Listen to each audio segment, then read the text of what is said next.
Uma pesquisa realizada em 2009 pelo Ministério da Educação revelou que o preconceito atingia mais de 99% das escolas no país.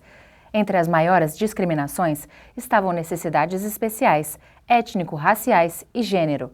Para discutir o tema, o Na Ordem do Dia recebe a professora Denise Rampazzo, mestre em Educação pela USP. Denise, tudo bem? Oi, tudo bom, Júlia? Como identificar um caso de preconceito entre os seus alunos e como lidar com esse problema? Muitas vezes o caso de preconceito ele é evidente para qualquer pessoa que olha de fora, mas o professor na sala de aula, ele naturalizou situações de tal maneira que ele não considera que aquilo é um preconceito. Ele às vezes imagina que aquilo é só uma brincadeira, e que a criança ficou ofendida com a brincadeira do coleguinha. Então, eu acho que o primeiro passo é o professor parar, se preparar e conseguir pensar o que são de fato medidas preconceituosas ou medidas discriminatórias. Em seguida, ele tem que estar atento se o aluno dele se sente desconfortável com algumas situações que às vezes para ele, professor, é uma questão natural, é só uma questão de brincadeira. Então, primeiro, isso tem que passar pela percepção do professor. Eu só consigo observar se eu de fato tiver clareza de que determinadas questões não são simples brincadeirinhas, são manifestações discriminatórias. Com relação ao próprio professor, como é que ele consegue perceber que ele está sendo preconceituoso, se é que é possível a gente perceber isso, né?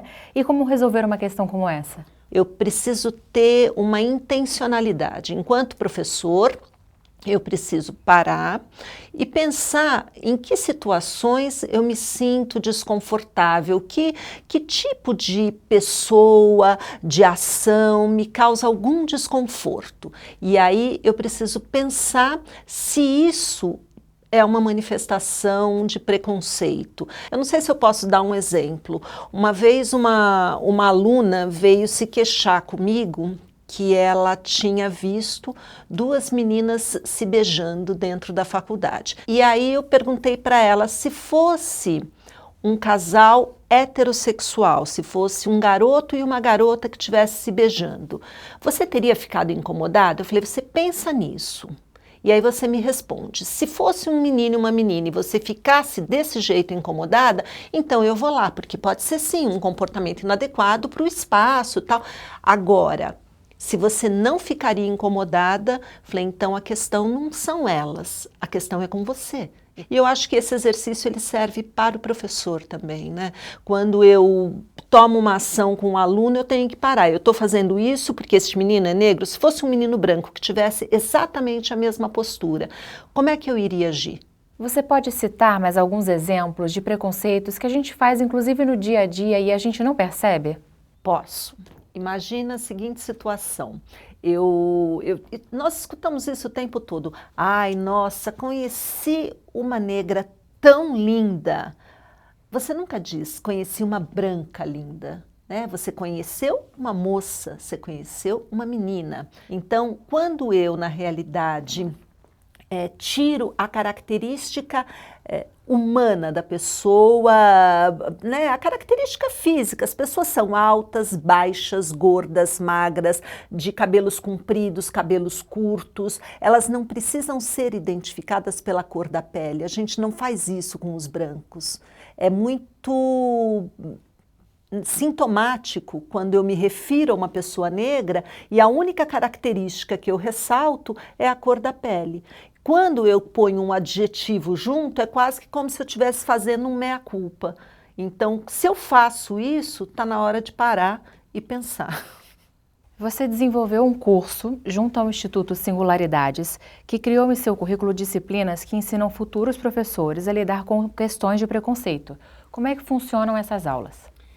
Nós temos lá no Instituto uma preocupação muito grande com a sala de aula, com a prática. Então, formar um professor que, para além do conhecimento teórico, para além do conhecimento conceitual, ele seja capaz de saber o que ele tem que fazer na sala de aula. Bom, a questão da diversidade. Então, a diversidade ele é um assunto que eu acredito que desde Dos anos 90 até agora, ele tem sido muito falado e todo mundo reconhece que nós somos um país multicultural, um país de uma diversidade enorme e tal, e que isso tem que ir para a sala de aula. No entanto, apesar disso ser muito discutido, isso chega pouco à sala de aula. E isso impacta diretamente na maneira como eu me relaciono com o outro.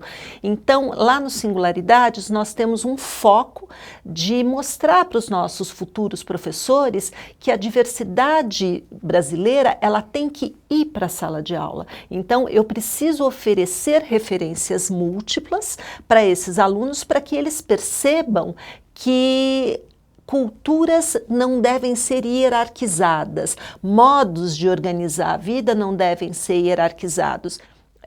Imagina a seguinte situação. Você está numa sala de aula e você vê um menino xingando o outro, né? Que pode ser um xingamento qualquer. Esse xingamento, qualquer pessoa identifica uma manifestação de preconceito. E aí o professor vai lá e diz assim, não faz isso. E aí pega o outro e fala assim, ai, deixa para lá, ele é bobo. Ai, não liga para ele. O professor está super bem intencionado, ele está acolhendo aquela criança, mas ele está fazendo tudo errado. Ele está mostrando para a criança que este é o lugar dela. Esse é o lugar. Fica quietinho, deixa para lá. Ele é bobo. Não, deixa, não liga para ele. Essa criança vai crescer interpretando esse tipo de atitude como uma atitude normal, como uma atitude que pode ser tomada o tempo todo. E a mim cabe o quê? Ficar quietinho e deixar para lá. Então, o que nós fazemos ao longo do curso é conversar com os professores para que eles tenham clareza de que, às vezes, de forma bem intencionada, nós fazemos bobagem. A gente não está promovendo situações igualitárias, a gente está reforçando uma situação que é uma situação hierarquizada. Algumas crianças têm mais direitos do que outras crianças. E como é a resposta dos alunos, futuros professores, a esse curso? Então, em geral, é bem positiva. É óbvio que há muitas discussões, né? E aí, frequentemente, vão acontecer discussões do tipo, não, acho que você está exagerando. Não. E aí, ao longo do curso, nós temos situações de estágio. Então, o professor vai para o estágio, volta e conta. E, às vezes, tem esses depoimentos que são muito reveladores. Às vezes o aluno que está lá discutindo a disciplina, está incorporando tudo, a gente está trocando, chega um dia e vem contar que quando se deu conta, estava fazendo a mesma coisa, pegando lá uma criança chorando e dizendo, não liga para ele, ele é bobo. Né? Não é uma questão de militância isso é uma questão de garantir direitos de aprendizagem. Aliás, a nova base propõe exatamente isso, que sejam garantidos os direitos de aprendizagem. E essa aprendizagem, ela tem que ser uma aprendizagem igualitária. Então, todos têm que ter direitos de aprender igualmente. E para isso, eu preciso dar esse tratamento igualitário. E como é que faz, então, com crianças? Intervenções imediatas, na hora. Né? Eu não vou lá e falo assim, depois eu vou ter uma conversa com ele. Não. É na hora, porque eu preciso ensinar uma criança que tem uma atitude discriminatória que ela está agindo errado e que neste ambiente, como em outros ambientes, isso não será tolerado. Há muito material disponível, tanto do poder público, como materiais hoje que estão presentes nas livrarias, na internet, e o professor ele precisa continuar se formando, o professor ele precisa se atualizar. Esse tema ele não pode ficar fora da sala de aula. Nós vivemos numa sociedade que é uma sociedade discriminatória, é uma sociedade preconceituosa, e a escola ela pode ser um instrumento para melhorar a vida dessas pessoas como um todo, quer dizer, construir uma sociedade democrática, construir uma sociedade igualitária, passa pela escola, tá bom? Muito obrigada, viu? De nada. Essas informações foram relevantes para você? Participe deixando seu comentário e aproveite para dar um like neste vídeo. Inscreva-se também no nosso canal e associe-se ao CPP. Até o próximo programa.